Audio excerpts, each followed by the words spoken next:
Hi guys, ngayong adlaw, kumusta naman mo and welcome to my vlog.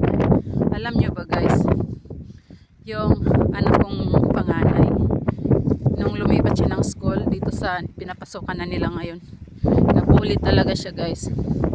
Yung halos ayaw niya talagang pumasok na sa school. Sabi niya sa akin, mama ayaw ko nang pumasok. Sabi ko, bakit? Binubully ako sa school. Tapos kinausap ko siya. Tapos sinabi ko muna sa asawa ko. Sabi ko,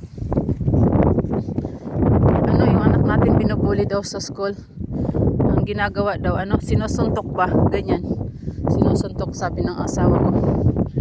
Di, suntokin mo rin. Ganyan ba? Grabe talaga pag mga tatay, no?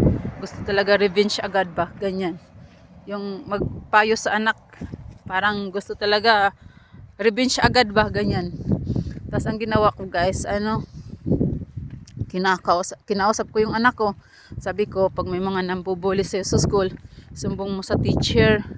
Kasi yung teacher yung magdidisiplina sa estudyante na kung sino yung nambubuli sa'yo.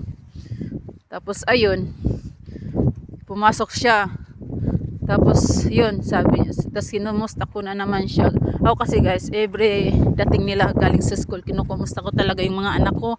Yun talaga ang habit ko, kinukumusta ko sila para alam ko kung anong nangyayari sa kanila sa school, maganda man o hindi, ganyan ba. Hindi, sabi ko sa kanya, o kumusta? Sabi niya, binubuli pa rin ako mama. Tapos sabi ko, sinabi mo sa teacher mo? Sabi niya, oo, sinumbong ko. Tapos anong ginawa ng teacher? Ayun, pinapapunta sa sa principal office, ganyan. Tapos ayun, si principal naman dito kasi sa Australia, pag mga ganyan ba, may nambubuli, tapos pinapatawag sa principal, tinatawagan ng principal yung yung parents para kunin, sunduin yung anak, ganyan guys. Ganyan dito guys sa Australia. Ganun, pinapauwi nila pag yung halos araw-araw na nambubuli yung anak mo, halos na nananakit kasi sinusuntok nga daw siya. Yun pala yung bata na yun, special needs, ganyan.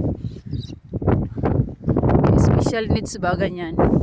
Kaya maganda talaga guys sa mga anak nyo, kukumustahin nyo parati, lalo na pag galing sa school, ganyan. Kasi maganda talaga guys, kasi once na i-habit nyo ba yun, yung pangungumusta nyo parati sa kanila. Lahat ng nangyayari sa kanila sa school, sinasabi talaga, hindi sila nagkikip ng secret. Kaya ugaliin nating mga nanay, mga parents, na kumustahin parot guys. Ang hina ng baba ng lipad. Ugaliin ba na kumustahin ang mga anak, lalo na sa primary school, sa elementary school ba, hanggang high school. Kasi pag college naman guys, pag university na, kaya na nilang i-handle ba, pero ugaliin pa rin ba na kumustahin talaga yung mga anak. Kasi maganda talagang epekto guys, kasi once na may nambuli sa kanila, sinasabi niya talaga agad kung lagi yung kinukumusta. Kung hindi naman maganda yung araw nila sa school, sinasabi talaga ng mga anak nyo. Kaya yun ang ginagawa ko talaga guys, every dating nila sa school, kinukumusta ko talaga sila parati, ganyan. Yun lang guys, please subscribe my channel, bye bye.